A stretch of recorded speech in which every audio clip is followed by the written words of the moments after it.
It's usually the kid that say, I don't want to warm. He doesn't have my clothes. He's a bit like that. He needs a winter jacket. I don't know. It's so expensive. So just go to I had bought him a spider coat. Yeah, nice. 30 years ago. Yeah. He's still wearing it. The only thing that's a little short here comes up. But he got some money out of that coat. And it's still in good condition. I'm trying to figure out what I should do. I should sell it. Donate it to somebody to have a good coat. Because I think when I bought it 14, 16 or something like that. It was good. Nobody could wear it without it. Super good. Yes. Yes, We Laura? are actually obscured by that post, so if we move the divider a little bit past Gail, that should take care of you being obscured by the camera. Push it out this way? Yeah. I don't Move it mind. towards the wall. Yeah. I don't mind being obscured. It's all fun. There we go. All right. Hey! And you are live. It's 3 o'clock. We're live. Okay, and you said Melinda was here?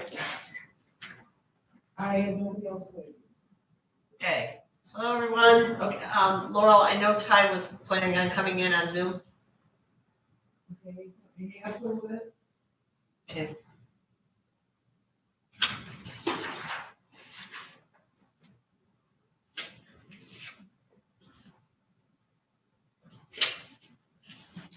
So I'm gonna go ahead and get the meeting started here. And you'll see we have a proposed agenda today.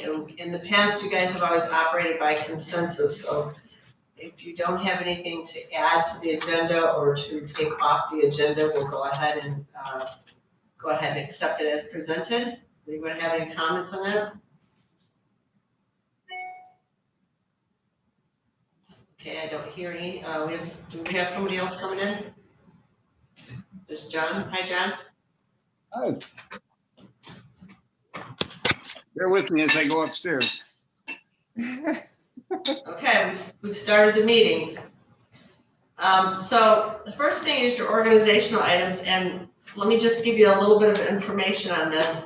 When this group first started, I think it started more as being like an ad hoc committee or a task force, I'll say, where we thought there would be a certain time period and then you complete your work and that would be it. But as time has gone on, there's certainly been an interest in keeping this group going and keeping housing in the forefront. So what I did was I had a conversation with the county administrator and our corporate counsel to just make sure that we are operating properly as we move forward. And we reviewed the bylaws for the County Planning Commission because the Housing Action Committee was set up under the County Planning Commission. And so we reviewed those and got some input from our attorney, and who basically said that you're operating as an advisory committee. You don't take action yourselves. You make recommendations to the County Planning Commission, who then carries that on to the county board or has you take it to the county board. You are operating under the County Planning Commission's bylaws, and there's a section in there, 2 paragraphs on advisory committees.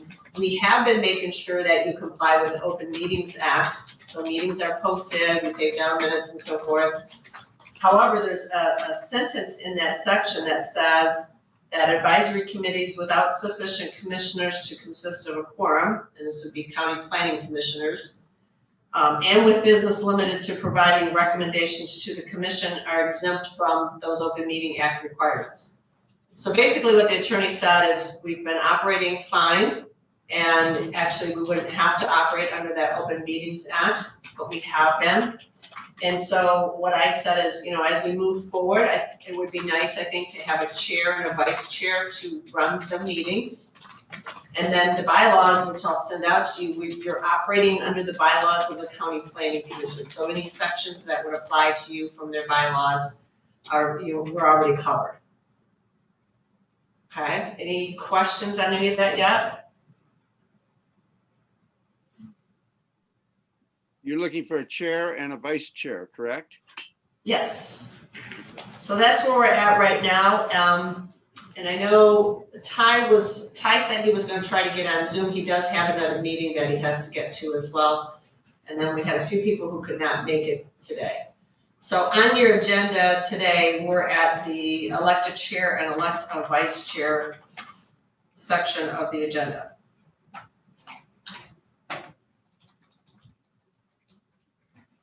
If you want to proceed in that fashion, I guess. If you don't, then we could continue on with the committee the way we have been. Staff has basically been just trying, just helping lead you through these meetings.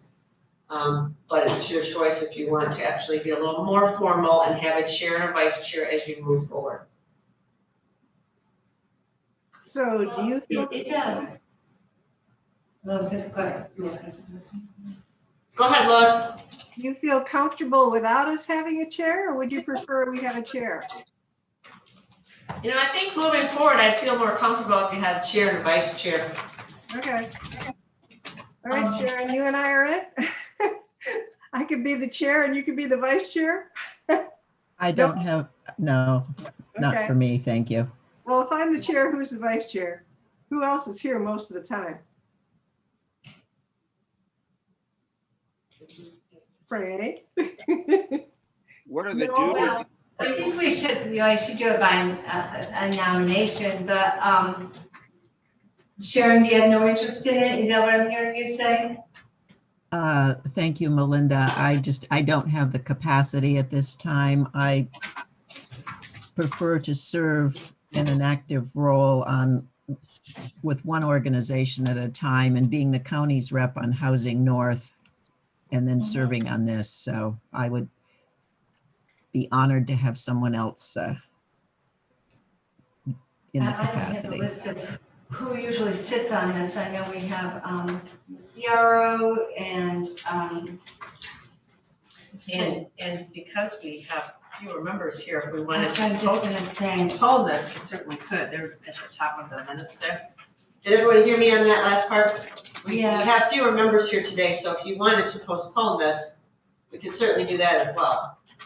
yeah, 'cause we have several people who are on this list who aren't here today who might have that interest also. So maybe if we postpone it till next month, we can find out who might also be interested in serving. This is John. I move that we accept Lois's offer to serve as chair, at least until we have a larger group here, and that we table the election or selection of a vice chair or chair of vice. That would be more interesting. It might attract more. Okay.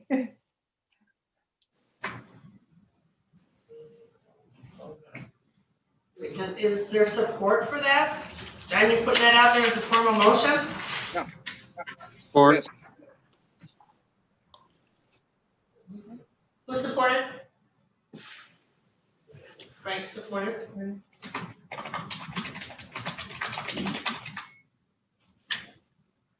there any other nominations? Okay, I'll call for all those in support. Please raise your hand.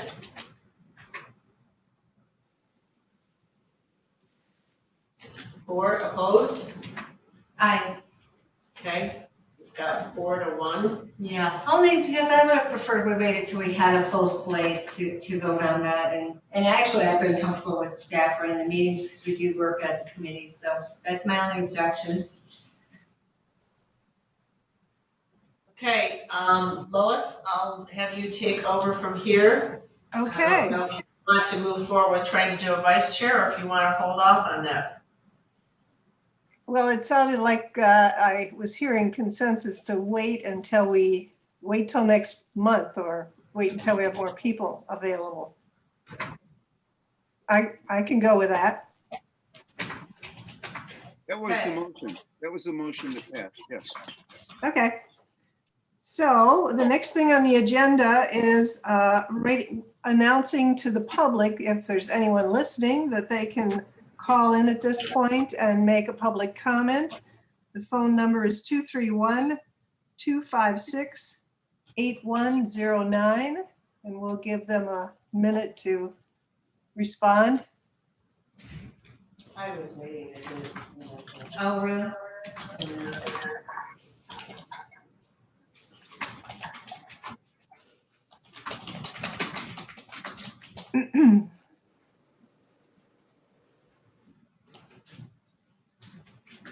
Welcome, Hi, Ty. Ty, sorry, I had to go to the bathroom to let you in. Okay, we have no public comment coming in. Let's move forward for staff comments. No comments. Okay. Consideration of the December 14th minutes. Any corrections, comments?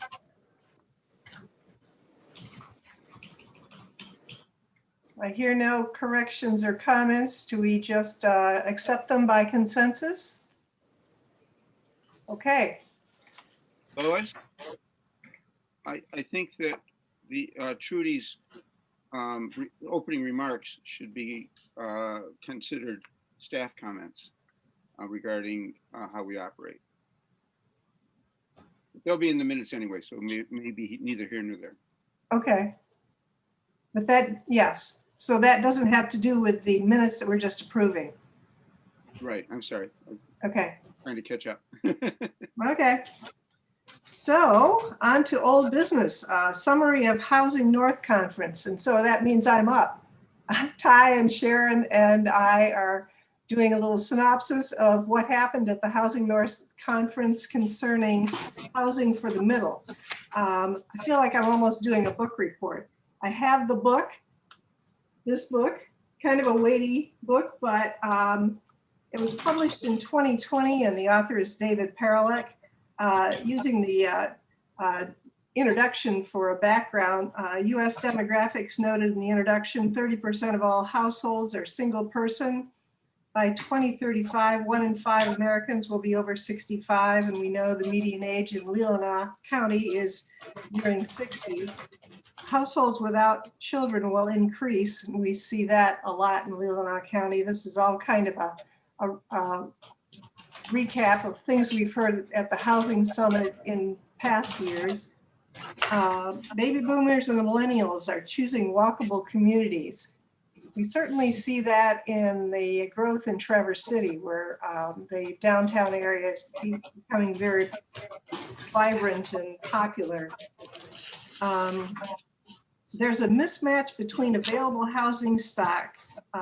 After the turn of the century, development and planning focused on delivering single-family homes at prices that are less and less attainable, but all but the wealthy. We need to deliver housing choices in walkable environments at a variety of price points. So that would be the definition of what housing for the middle is. I think the misconception often is when somebody says housing for the middle, we're looking for middle-priced housing, but that's not it. It's variety of housing and sizes and different, for different size occupants, different groups of occupants. What makes a community? Looking at historic small towns, tree-lined streets, a variety in building types, public spaces, and urban structures. Scale is important as well as variety. Has anyone ever visited Seaside? Nobody's nodding. Seaside in the Panhandle District in Florida is a built community, and Mr. Paralek's design firm did the master plan for that community. So it's a really attractive collection of a variety of housing styles, all clustered together with an open space park in the middle and public buildings. It's a victim of its own success. It's so attractive that it's priced itself out of affordable in any way. And when I was there in 2005, there was no sign of anything I would think was workforce housing. So people were driving from Panama City about 30 miles away to come to Seaside to work. Another reference for small scale housing is Ross Chapin's Pocket Neighborhoods book. Got lots of pretty pictures. That always is useful when you're talking to planning commissions if they can't visualize what you're talking about. Show them a picture. Again, pocket neighborhoods, attractive, small spaced footprints.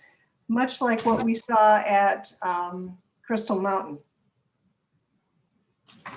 So I find a lot of the smaller spaces in the housing for the middle or the Ross Chapin homes very attractive, but when you get to our latitude and winters that may be more normal or growing less normal, we get a lot of snow and you have to figure out where to put it. So you have to design with that in mind. So if you want to go back further in zoning history, and many of you who've been around zoning for a while know what I'm talking about. Once upon a time, I bought a bunch of used copies of Jim Kunstler's book, The Geography of Nowhere.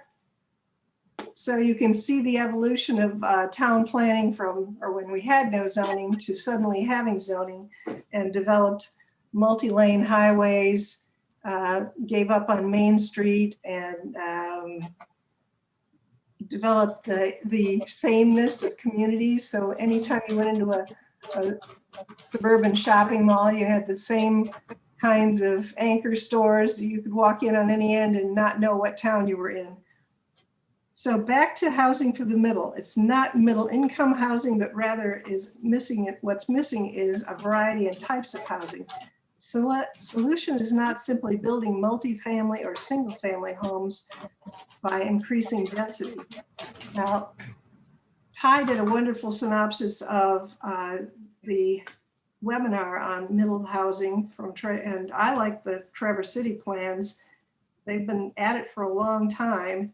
And Russ is very good at saying it's incremental and changes. You can't just do it. You have to think slowly in the concept. Form-based zoning is key. Suttons Bay Village's ordinance was intended to be form-based, but got all tangled up in descriptive language. So the ordinance, instead of being small and succinct, where you're talking about what the structure is and the scale in the neighborhood and not so much about what goes inside, we got back to a conventional zoning language with lots of pages of descriptive stuff. Traverse City in the Housing for the Middle webinar showed a photograph of a house at 629th Street that has 4 dwellings inside. I find that a really attractive example of a simple shape that fits in a neighborhood, well-balanced architecture, and you don't have to know what's going on inside, that there are 4 units inside that structure. So defining missing middle housing, meeting the demands for walkable communities with shifting demographics by supplying housing choices at different price points, often in multiple units per building per lot, yet maintaining the context of the neighborhood. And always hire a good architect. Now, the Missing Middle Housing book has chapters of proportion and structures. You can get pretty deep into it there, but without being an architect, it's interesting to skim through it a bit, but you don't want to really do that, say that you're going to be the authority. Yeah, I like to look at structures and see which ones are pleasing to the eye. Rearrange the doors and windows. Don't change the elements of the building at all, other than just organize them in a more aesthetic way. And you can do it without spending any more money. So that's what I think about housing for the middle. Who's up next, guys? I'll make a few comments. I thought the meeting last in December was absolutely outstanding. And we heard from 7 different governments, local governments that have really made a difference in their community. And most of it wasn't about spending more money. It was about being ready, being an advocate, having the right zoning stuff in place, having the right decision makers at the table, and all of the things that we've been talking about, but we talk amongst ourselves, it seems to me. And I'm hoping that we can take the stories we heard from the 7 people that presented to us, all of them making significant progress, and we can take those to our planning commission and our county commission and our townships and our villages, and we can move beyond just our internal discussion about things that we know what we need to do. And with the exception of Charlevoix County that employed a new position to coordinate this, everybody else was doing it with existing staff and just working with the groups that are already in place. And I would like to suggest that we all look at that outline that the three of us have prepared as a summary, and that we see if Trudy and Melinda could get us into a discussion with the planning commission, and maybe think about early springtime meeting for all township officials, and we can really step forward and do some things. So that's my thoughts. I'm not going to read from the outline, but every single one of them had some pretty practical kinds of things that we could do, and it's all things that we've talked about, except the whole notion of the kind of housing built is something that was new in this presentation. The houses that looked like houses, individual houses, and they were really four units or 8 units, and they fit into neighborhoods, and they were done on a mass scale. So I think we know what we need to do, and I'm hoping we might move forward with that. Sharon? Well, and what I would only add is do take a look at the summary that Ty put together for us. And if you didn't get to watch the webinar, he's got the link in that summary, and you can use that link and follow the outline. And what to me is most valuable is we were hearing from people here in Northwest Michigan.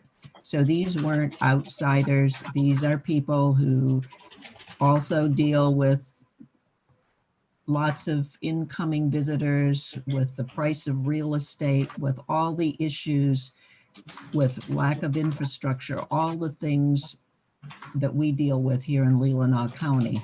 So there are some wonderful suggestions.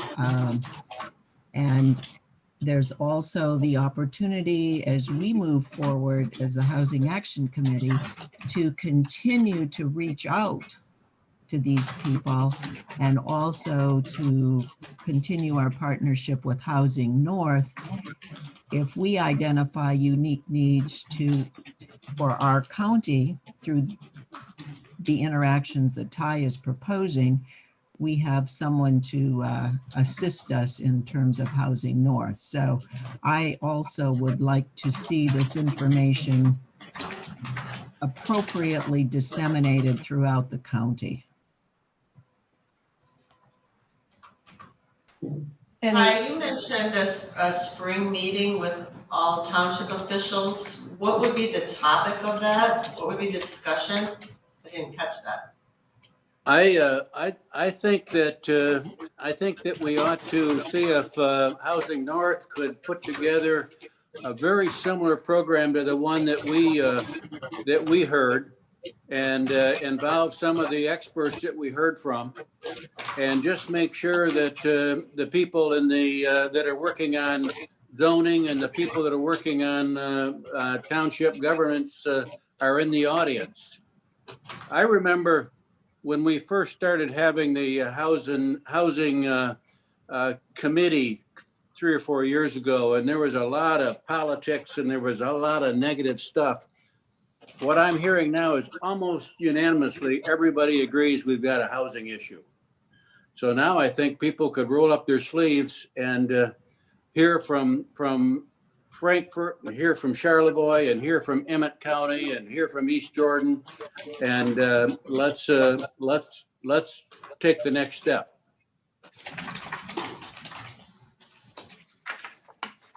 Any other questions or comments? Hi, John. Yes. I think it will help the audio quality if people mute their microphones if they're not talking. Ty and Lois and Sharon, thank you for this work. I'm sorry, I haven't had a chance to review the outline. I did a quick search. I didn't see anything about preserving the housing as affordable. Was that discussed at all?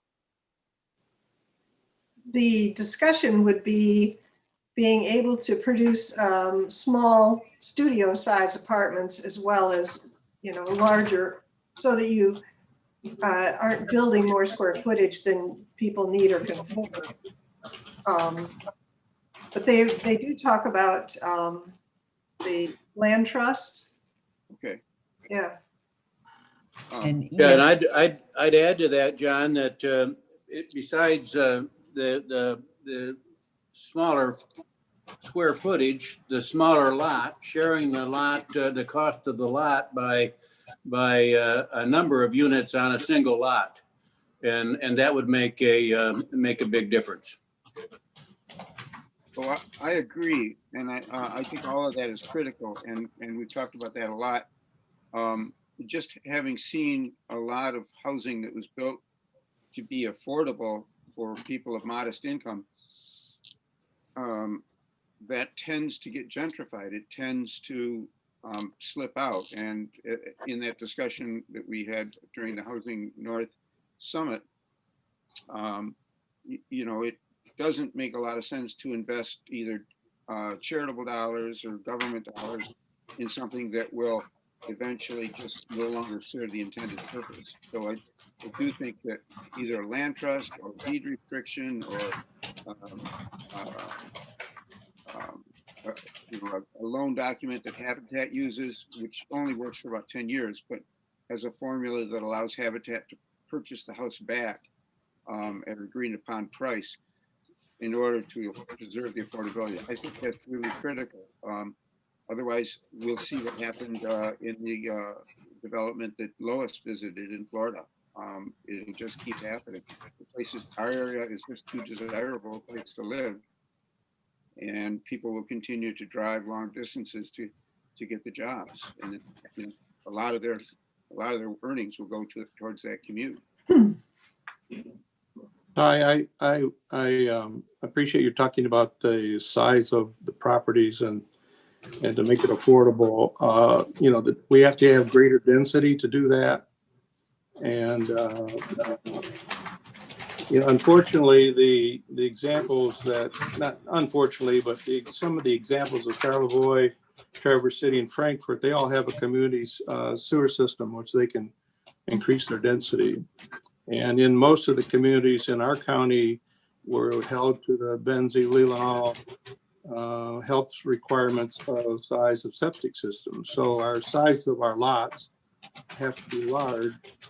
If we want to, we can go for a Part 41 and do a community system, but those are very onerous and difficult to get. So, and then if we would have the ability to have some alternate treatment systems approved by the county, I think developers could get the density they want. So I would like to have, as part of that discussion, any ways we could have an open dialogue with the health department, and they're regulated by the state, obviously, to find ways that we can increase the density to do the kind of smaller lots that are necessary to get the cost of land down to do affordable housing. And of course, that tighter density helps preserve farmland, which I think is an excellent idea. Right. Well, the new neighborhood in Empire is an example of the 50-foot wide lot and the smaller lot getting denser, but they have a Part 41, so they have community septic systems, and that's kind of an alternate to having a community-wide system.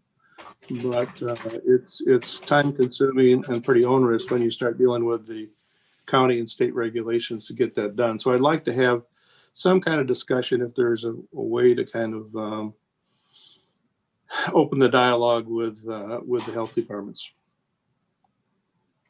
Max Strickland's doing a development, and he's using or at least been working at it for many years, is a system called Sledgehammer. You heard that? I think that was the name of it. Yep. So it gives you, you know, a smaller footprint for waste treatment. Yeah, some of those are what I call alternate treatment systems, and right now, the county health department says that they would consider them, but when you go to the county and ask them for a list of the systems that are approved, they don't give them because they said they have not been able to look into the efficacy of those systems, and if they were installed, they don't have the manpower to go out and check them. So we're kind of in a vicious cycle here of not being able to get out of the barrel. Mhm. So I didn't do an analysis on the webinar on how many homes or different housing styles they were discussing. If you tried to balance what is owner occupied and what is rental. And did you look at it that way at all, Ty? I didn't do a thorough analysis of it, but especially in Frankfurt, I think they had some ideas about combining the two and making better use of granny flats and auxiliary housing units that are approved without additional septic cost and infrastructure cost. Because unlike any town that has a sewer system, that's pretty expensive too. To connect to the Northport sewer system, you need to spend about $30,000 in debt for the sewer authority. That puts it pretty expensive. So it's almost cheaper to build out there with a septic system if we could do what you're talking about, Frank. One of the things I'd like to just keep saying is none of these presenters told us we had to spend a lot of money to make this happen. It was, we have to have a will and a plan and a vision. And I think we need to keep sending that message. We're never going to qualify for much Michigan money or much state money, but we just need to figure out a way to do it so that developers can afford to do it and people can afford to buy what developers build. Well, and Ty, I think what's important for me from this, hearing from these different people, is there's something, whether you live in Northport, Empire, Glen Arbor, or if you're in Solon or Centerville Township, there are nuggets there that we can take and apply. And so much of it just even starts with the zoning. I mean, I'm in agreement, Frank, we've got the whole sewer septic, but there are small steps every township and incorporated entity in our county can take today.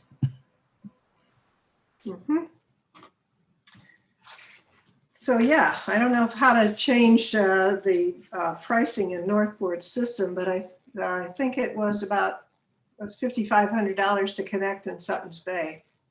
It's probably gone up since I connected, but it's, you know, maybe $6,000 to connect. So that's reasonable when you just start pricing a septic and drain field against that. So anything further on this, or do we want to go on? But I'm going to look. I have a question. Yeah. Sure.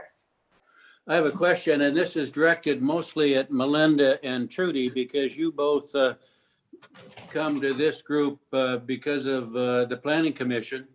You think there'd be any possibility for a March or April or May session where we could do this?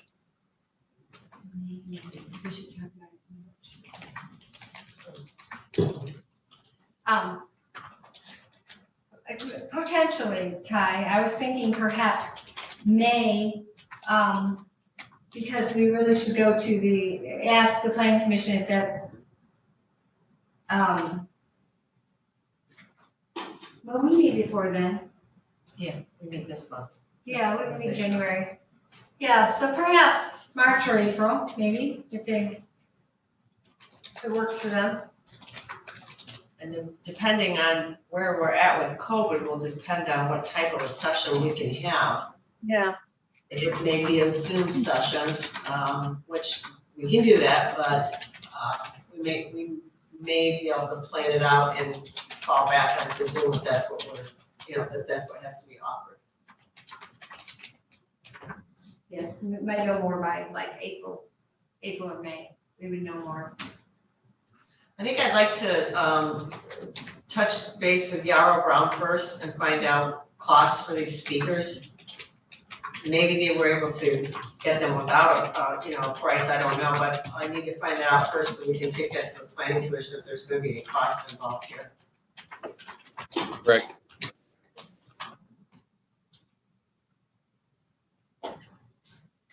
Ty, would the idea be that all the, was it 13 townships and 3 villages we've gone to, they would be invited to be part of this? We would put out an invite for them? Yeah, I think the local planning commissions and the township trustees and supervisors should all be on the invite list. I know we had quite a turnout when the planning commission did the short-term rentals one. And I think we had a pretty good turnout the last time the planning commission did a housing conference. I'm with Trudy. I think it'd be a lot better to delay it and do it when we could be in person. And I suspect that many of these people would do it without much cost or any cost.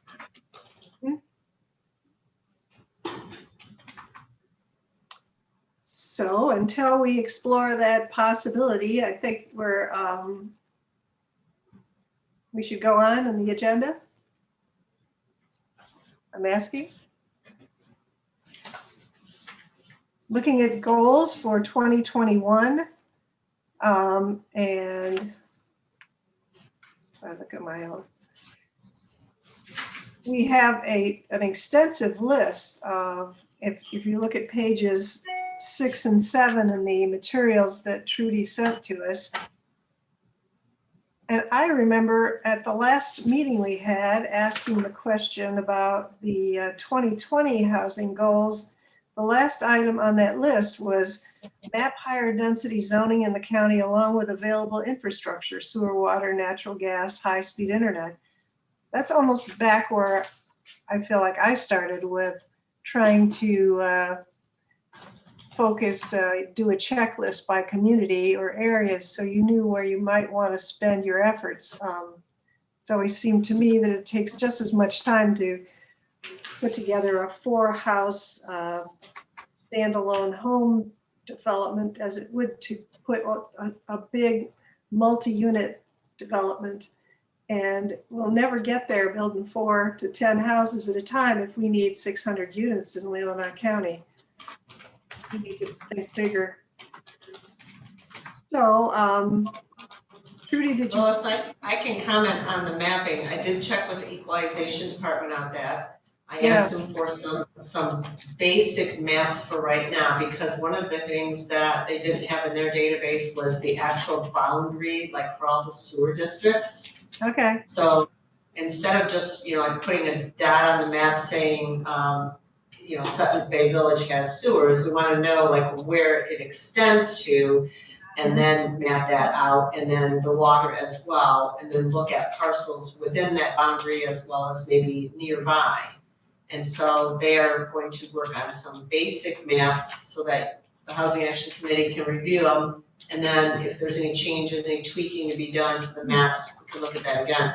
I think that could be beneficial too for this session that Ty is mentioning, to be able to have some visuals and show these communities, hey, you have sewer and water, and look at these parcels that are either within those districts or nearby those districts, and have you considered those for any housing developments? So working on the maps, we are going to bring them back in a pretty basic format and then see what other information you might want added to them. Trudy, this is Sharon. Is it possible for them to also map where there is high-speed internet available in the county? Well, if we have that data, yes. it's the same with like natural gas. We have to have the information of where it's at and able to put it on a map. I think both of those items, if it's available, would be useful because they're, you know, maybe one parcel has 2 out of 3 or 1 out of 3 of those features, and that's important for individuals and developers to know. Yeah, there's the LIFT committee, and I think that's dealing with high-speed internet in the county, and I think they would be able to help with that quite a bit. Yeah, I'll check with them as well as the Leelanau Peninsula Economic Foundation and see what Yeah. data they have. Trudy, at one time, we also talked about trying to document where retail businesses were, or businesses are in the county, so that you know, we could put the affordable housing closer to where the need is. And I don't know if that's ever been looked at or not, but Yeah, I thought we started on that. We mapped out some of the commercial. Is that what you're talking about, Frank? yes, right. Did we get that done? Yeah. I don't remember. That might be a nice overlay. Yeah, I'll go back to our files and see what we have in that too. Thank you. And again, I'm working with the equalization department, so I'll see what they can do on that. So it's, The only thing frustrating with this is, you know, we have identified all of those things in the past. You know, the roads, availability, transportation, the utilities and the septic, you know, municipal systems, the need, the PUDs that were available, et cetera, you know, and Alma Township had the perfect setup. They had the perfect storm. But yet when push came to shove, the residents didn't want it, you know. So everybody's all talk when it comes to, yeah, you know, rah, rah, we have to have it. And then all of a sudden when it's in their neighborhood, all the residents are like, oh, no, not here, somewhere, but not here. So in our goals, I think that there has to be some kind of we're going to have goals, or at least our plan is, what are we going to do to help get these into communities? Once we identify that, you know, perfect, they even had developer, they had the developer, they were that far. So what they didn't have was support to get it in there. We had endorsed it. I thought that was a big step, and we had endorsed it, but yet I guess none of us went to any of the meetings to try to say, hey, you know, this makes sense here. And so I just think we have to think about the plans for implementation too. Most of these communities have a higher density development as like going through a site plan review process or needing a special use permit. And that can be problematic. That's different than a use by right, which is already allowed there, and you need to put in your application and so forth and get moving with your plans. So when developers do have to go through those hoops, if they're facing opposition and they can go to another community where it's allowed, they're gonna go to another community. Saves them time, saves them money. I think So that's getting these communities to perhaps look at allowing more of these as a use by right would really help out the developers coming in who are ready to go. Yeah, and I, you know, this is what I call marketing. If we can get this document developed, then we can start to knock on developers' doors, because they're not going to do this work. They're not going to know where these opportunities are. So I think this was a roadmap for them, and let them go out and start to work on the communities. You know, it's not all up to us. They have to do some of the work as well. So I think this is a real important document. And this is where the work that Frank and some other people in Empire did, and to your point, Melinda, we do our part, but we help educate, I'll just use the term developers, so that they're sensitive and are aware of whether it's Elmwood Township, Northport, Empire, they don't just walk in. No, they know some locals. And so I think the work that Frank and colleagues did in Empire is an example. So if we have this document, and that's part of our outreach and advocacy, is to connect the community with the developer with the good practices that we want here in our county. I would just add that on the Elmwood project, Sarah and I went afterwards and we sat with the developer, and I just had the feeling that they didn't have the ability or didn't have the strength to fight what they had for as a right zoning. I don't think they wanted to put the effort in, and I think they weren't big enough of a developer to take that on. I think if the developer had been different, had a little more experience in that kind of project, I think we would have seen saw a different outcome on that. So the question that they asked the planning commission in Elmwood, did they get that sorted out?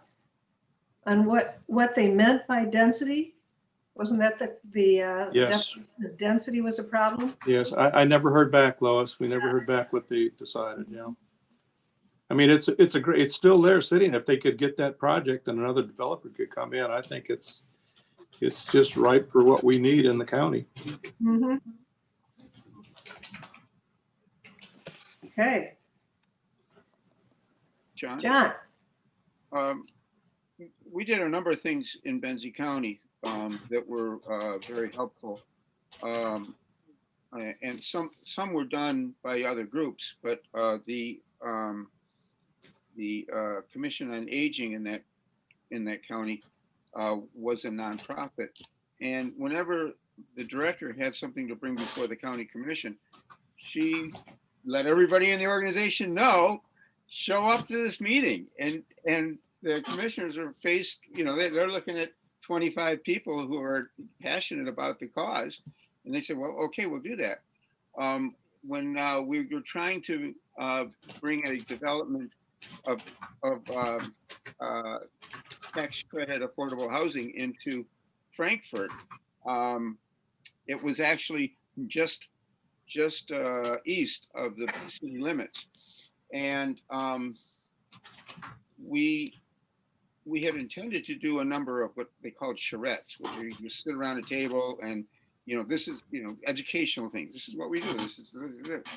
But you're right. People did show up, including one of the township board members had lived in affordable housing while she was going through a difficult time in her life, and she voted against it because the wrong people were in the room. It was like, ugh.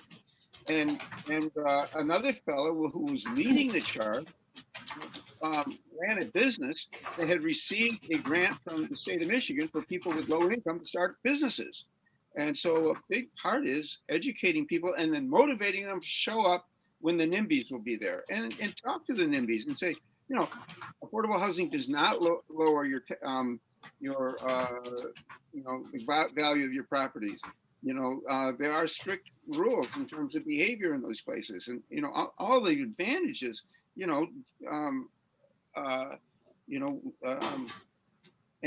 and work on them, even if you have to work one-on-one with them before it happens, before they get this mob mentality. We don't want it, and they all show up with signs saying not, might as well say NIMBY, but whatever their signs say. But there is a genuine. One of the things that we've done as a group is raise the consciousness, as well as the economic board here in the county, raise the awareness, have all the business members show up or send letters and enter those in. There's a huge consistent constituency for this, and we just need to mobilize it, not necessarily as a official action of this group, but we need to mobilize these people to show up so that we can educate people who think they don't want it in their backyard to realize they need it in their backyard. And it's not their backyard anyway, it's their neighbors. End of speech. Yes, they need to get to the point of saying, well, I wanted somebody to paint the house or rake the yard or, take care of my elderly grandmother, and there was no one. When my parents were needing care, one of the women that was helping them drove from Interlaken to Sutton's Bay. Well, that's crazy. And the wages that those jobs pay can't, that's not sustainable. No. And then you don't have, well, in a retail sense, you don't have loyal employees. They'll work for you for a while, and as soon as they find a job closer to where they're living, they're gone. We can talk about that forever. So, how are we doing at identifying goals here for 2021? Trudy's going to bring us some maps, so we're going to be able to draw some circles on maps and see where everything overlaps and try to isolate the best places to focus our energy. If we think Elmwood is good, I think Sutton's Bay is good. We've got sewer capacity. There are places where we'd have to expand, but it's there. So, John? John. I really think it's important that we, however it's worded, that we identify the preservation of housing that is currently affordable, preserving it through a variety of ways so that it remains accessible. Because if we lose the current stock of houses that are lived in by people of modest or low income, it's like building new houses on quicksand. We will never recover. And that we just need to do that. It's the most practical thing to do. Mm-hmm. Okay, I don't know if we've nailed down some goals for Trudy to work on very clearly here, but I'm ready to move on to John's presentation on. I just think one of those goals should be the preservation through a variety of means of existing affordable workforce housing. Okay. I want to push John on that a bit though, and because I think we can do that as an advocate. Everything else we're talking about doing, we can do it without financial resources or without a whole lot of them. And I worry about how we might, if that's our goal, how might we do that with our existing budgets? And so this is, I don't want to list goals that we aren't committed to do or aren't able to do. So if that's on our goal list, then I think we need a concrete plan on how that would happen. And I suspect that it means working with a lot of existing agencies to provide us with the financial resources and the counseling resources and the renovation resources to make that happen. Because Trudy's office isn't going to do that. No, it shouldn't. Well, Ty, in response, I think it was 2 meetings ago, you raised the same issue, and it's a good issue. I mean, we don't have the wherewithal as a county to save all the houses that are at risk, and I'm not proposing that. But we have, in all the other goals, we're not proposing to build the housing that's needed. We're not proposing to ourselves force the change of zoning. We're acting as advocates.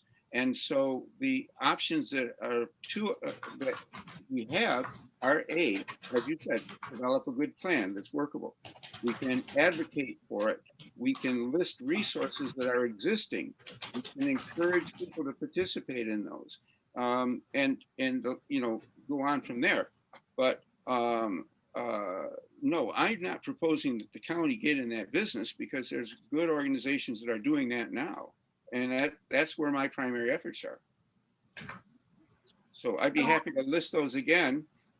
But I think it's, again, unless we preserve the existing housing, it's all going to evaporate and be bought up by people. If you saw the main article on Sunday's Record Eagle, the real estate market is booming, and it's booming because people can work at their high-paying jobs remotely and move up to God's country. And God's country has to have room for all of God's people. So I can do that. But you know, and it'll be a brief list, but it'll be an outline. But I think none of our other efforts are going to make much difference unless we preserve that. Oh, thank you. So some of these people that are moving into their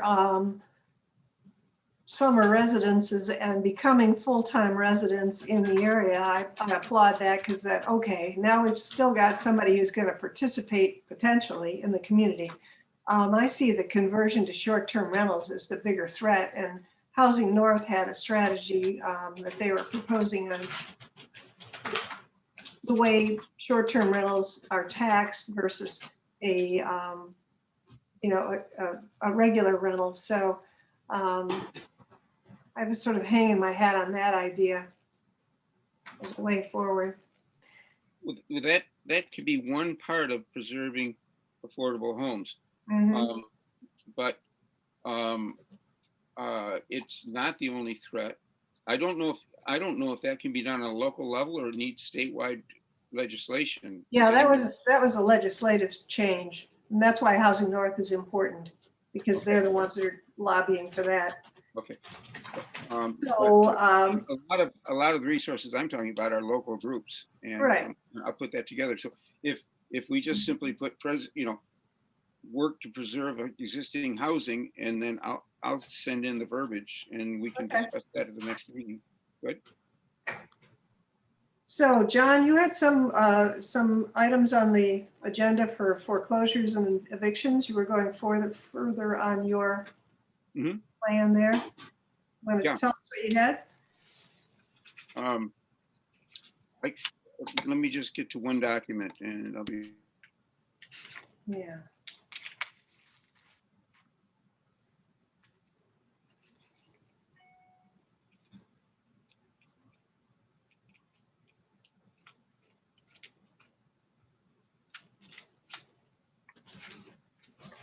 Lost it.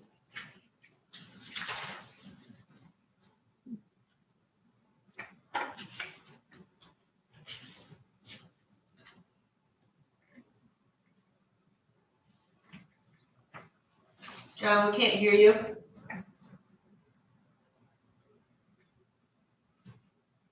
Man, that was my best speech. Can you hear me now? Yes.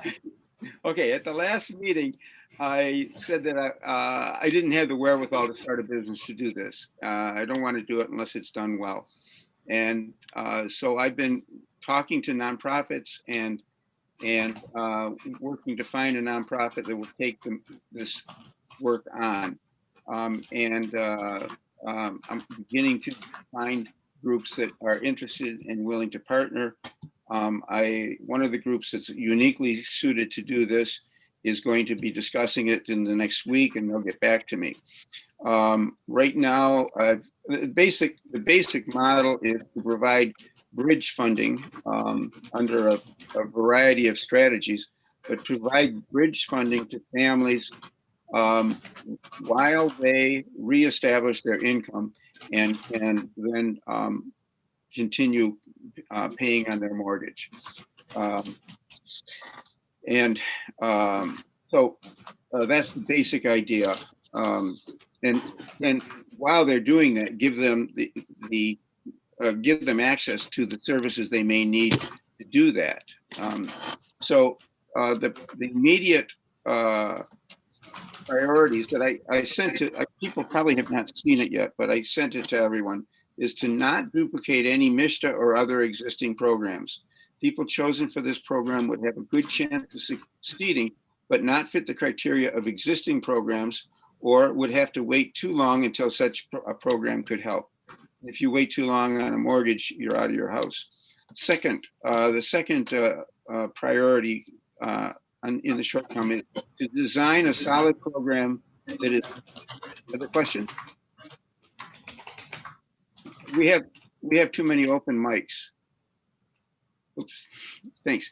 The second priority is to design a solid program that is modest at first and the one that can be expanded later. The plans I've distributed have many options, but we'll need to narrow these down as it's better to build on success rather than try to do the whole shebang and fall on our faces. Third, to find a nonprofit fiduciary to hold funds until the program is ready. I've already received probably 4 offers of financial support, and I'm sure that there are a lot of other people out there who are willing to lend at 0 interest or to donate to such a program.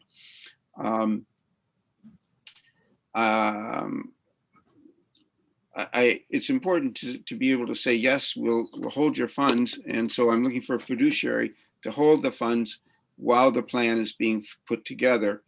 And if it comes to naught, then say, okay, you have the option of our donating these funds to another homelessness prevention program, or we'll return them. And then I'm beginning to line, the fourth is I'm beginning to line up partner organizations and individuals with the skills who are willing to be trained and then volunteer. And then we're working on that. And of course, we'd have to have background checks and solid training. So that's the short summary. I'd be happy to answer any questions or to refresh people's memory in terms of how the program basically works.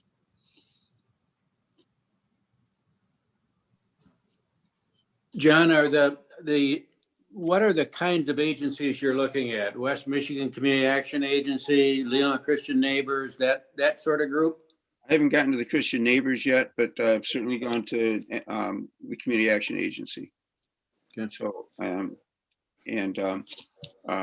will be getting a letter from another organization that helps with homelessness. The possibility, opportunity involves risk. And so some people may fail, and we want to give them basically a soft landing.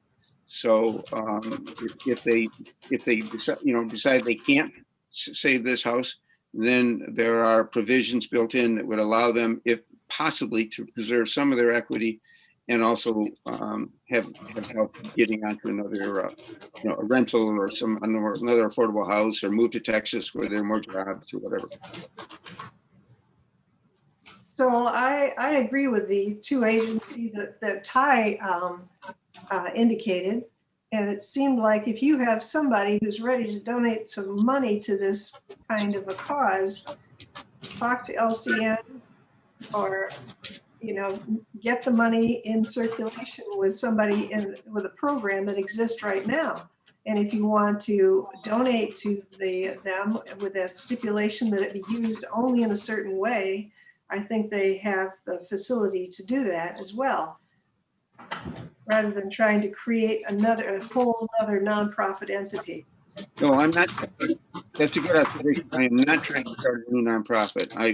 I'm wanting an existing group that's well organized to take this on and make it one of their programs, and then draw in other nonprofits who will provide maybe missing services or refer people or whatever that is needed. John, this is Sharon. Do you have an assessment of the need? How many projected families/homes in Leelanau County do you expect to be faced with this situation? I know nationwide there are about 3 million homes that are in active forbearance. Yes, I understand that. I don't really know how to determine what the need is in our region. From experience, I know that during the Great Recession, a great number of people lost their homes and either moved away, became renters, or homeless, and they lose their equity, and those properties tend to gentrify. Trudy, do you have suggestions as to how to find that information? This is the second time I've been asked today. I don't know how many we could expect, except to look back on the information that was in your last packet showing how many foreclosures there were, sheriff's sales of properties in Leelanau County over the last 10 years. I'm assuming most of those were homes, but as I pointed out at the last meeting, quite a few of those were very pricey, properties. These were, these, $1 million or so. But I don't know, because things are different this time around. Banks have set up forbearance or other type of workout plans, I think, to try to keep people out of foreclosure. You know what, I saw some of them here in Leelanau County, some of them that were even through our housing program. We were in second position and they lost their home because of their first mortgage. And the banks didn't make out very well. They lost money with some of these, turning around and reselling them for, less than what the mortgage was owed on the property. And I never understood that. It's why you wouldn't work out a deal with the people in the home so that they continue to pay and the home is being taken care of versus, some of these ended up in very bad condition when people had to leave and took everything they possibly could take out of there, or maybe destroyed the place. And then the banks had to come in and try to clean it up before they could sell it again. We saw This time around may be different, and as we heard at the last meeting from Karen Emerson at Northwest Michigan Community Action Agency, they've been seeing more with evictions than with foreclosures of mortgages.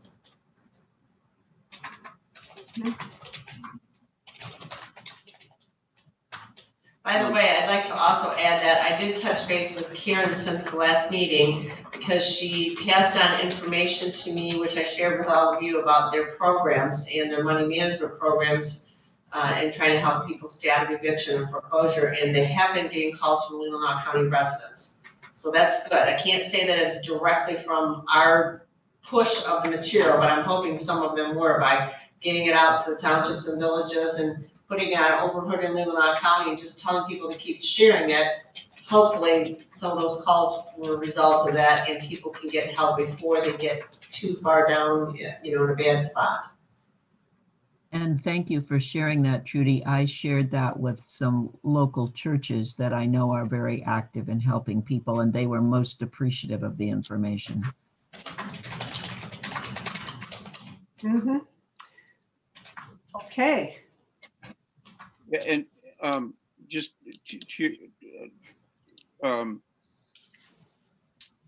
foreclosures are still possible. I have talked, and you're right, Trudy. People would trash their houses because they get angry. They lost their jobs and they're stuck with this mortgage, and the house isn't as valuable as it was. But I think this program has a better chance of success this time because we, real estate values are actually increasing. I have talked to I talked to a banker, and I had emails with a fellow at one of the credit unions, and they are interested as well. Sometimes forbearances work, and sometimes people are not able to catch up. So I'm not interested in solving a bank's problem unless the family or the homeowner can't work out the forbearance, can't survive on that terms until they increase their income. So I'm all for whatever efforts are being tried now. What I'm looking at is the people who fall in between the cracks.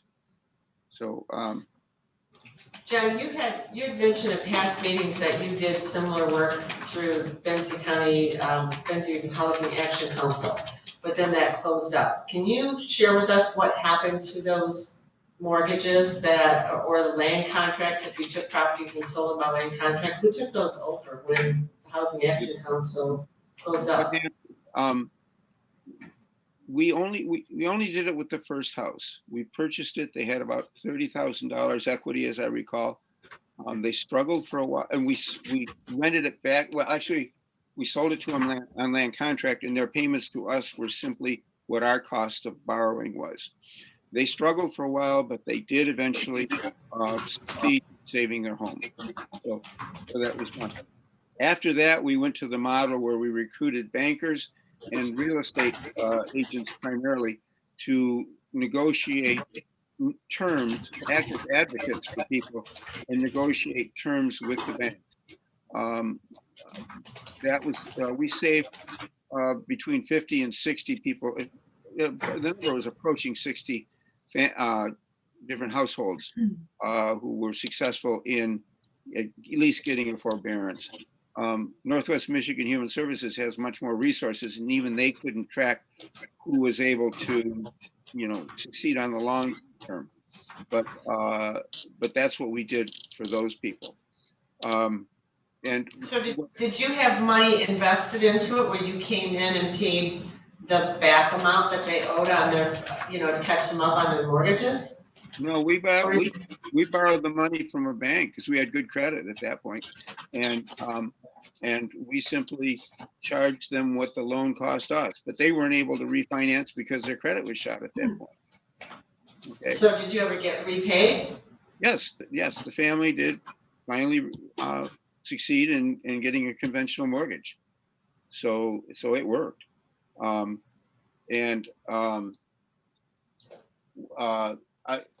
the example of someone who's got a $200,000 house and their mortgage is $100,000, we could take we could raise $100,000 and save that one house.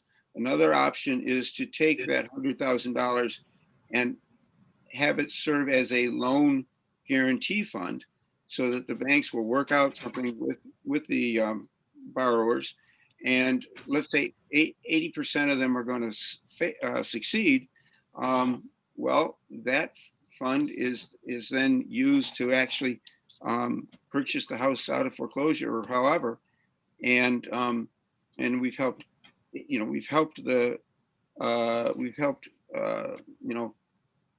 Well, it's easier math if I say we raise $200,000.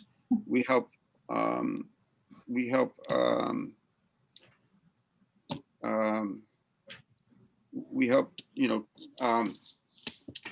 help 20 families, 18 of whom succeed, and the 2 that don't succeed, we actually purchase the house out of foreclosure and then sell it to another income qualified family.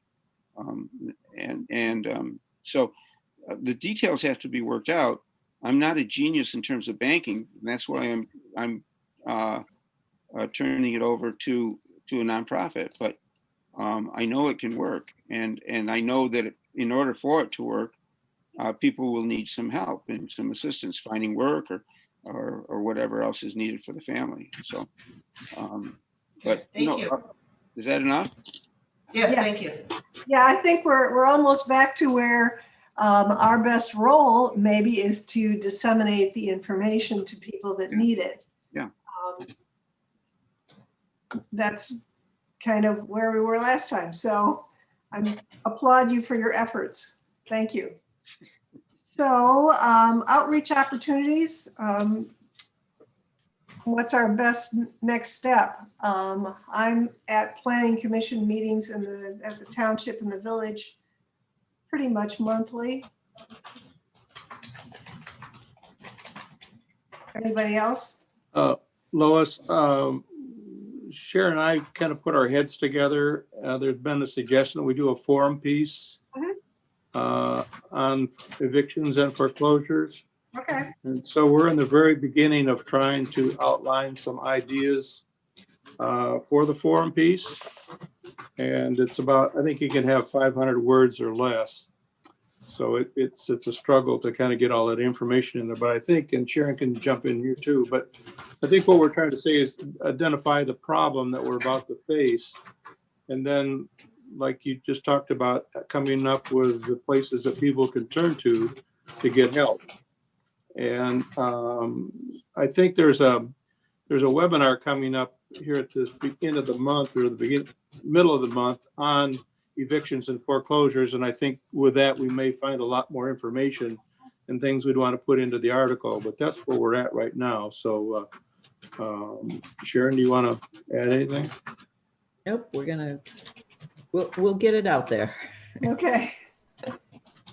And I think the one thing is, how do we keep this local to the county? Karen's organization is a very good source. I think Trudy has started some things with the county already that we can talk to.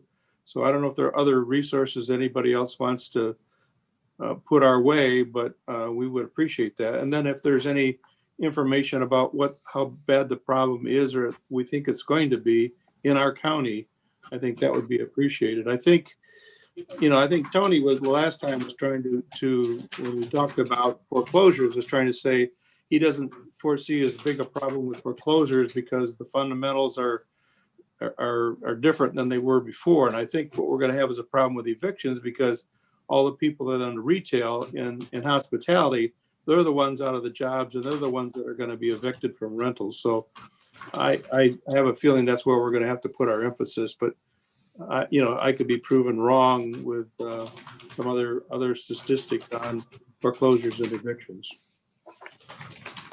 Closing remarks from John? Two things. Tony said that he didn't foresee foreclosures, but he did foresee gentrification. So I'm not I moved into the county 30 years ago, so I'm probably part of the gentrification. But anyway, but we will lose homes that working people of modest income will be able to afford. Secondly, I got the sense that the consensus is that we want the preservation of existing affordable homes to be one of our goals, even primarily in an advocacy and information goal. Is that the sense of this body? Mm-hmm. Okay. Okay. Everybody's Right. getting a nod. Frank, I would offer to help you with your forum piece, but I've got my hands full with this foreclosure prevention effort. Well, we're looking for, statistics and any information that we would be overlooking to include in the article. Like I said, it's 500 words or less, so we can't do a lot, but. Check it. Some of them are 400, so check that. Yeah, I looked it up. It's 500. Yeah. Thank you. Lois? Yes. And I have to leave. I told Trudy I have a commitment, but on the outreach, I think that if we can work on something then May or whatever with the Planning Commission and invite those people like we talked about, that'll be a major piece of that outreach for this spring month. Mm-hmm. Thank you. Thank you all. Yeah, thank you. Any questions on the approval of the meeting schedule for 2021?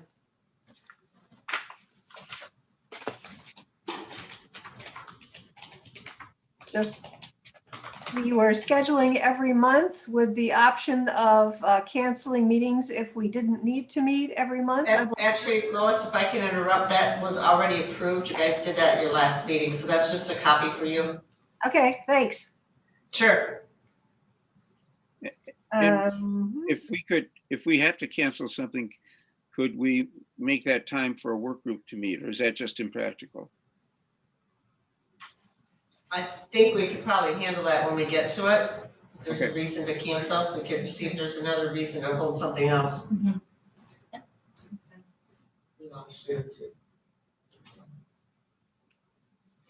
So copy of County Planning Commission bylaws. I don't remember seeing that, but Should be at the end of your packet. all right.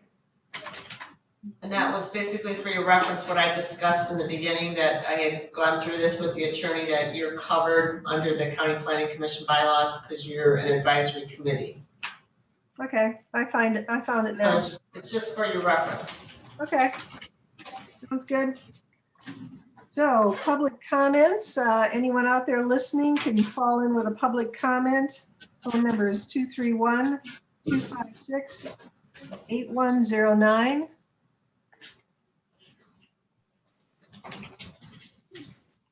Lois, while we're waiting, I have a question. In my packet was the Leelanau County government role in housing affordability and availability.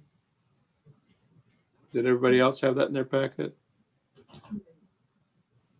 Yeah, I included that as a reference for when you were setting your goals in case you wanted to Okay. refer back to this. Okay.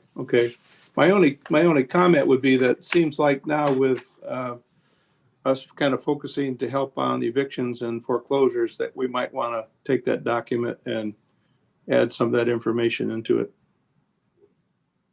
Okay. Frank, what document are you talking about, please? This is the document that we came up with we were actually going to present it to the commission, I think, but it's our role, the county's role in housing.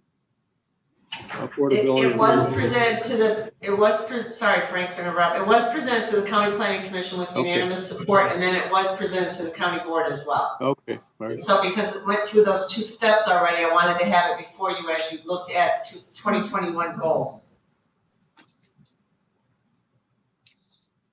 What page, please, is it in the agenda? Pages 6 and 7 of your agenda packet.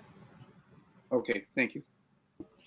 And Madam Chair, I would suggest that we might put some time on the agenda at our next meeting to just actually, as a group, take a look at that. Okay.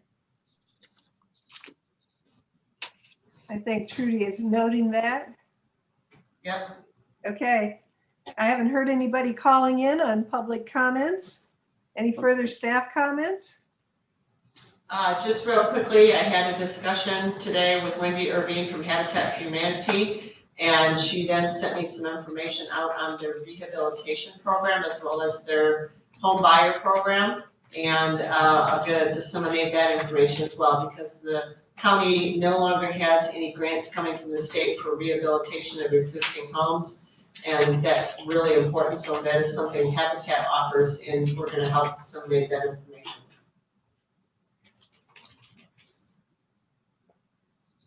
Any member comments? No, I assume that foreclosure and eviction to be on the agenda next time as well, then. Okay. I think, Trudy, do you put the agenda together? Yes. Okay. The chair doesn't have any more comments.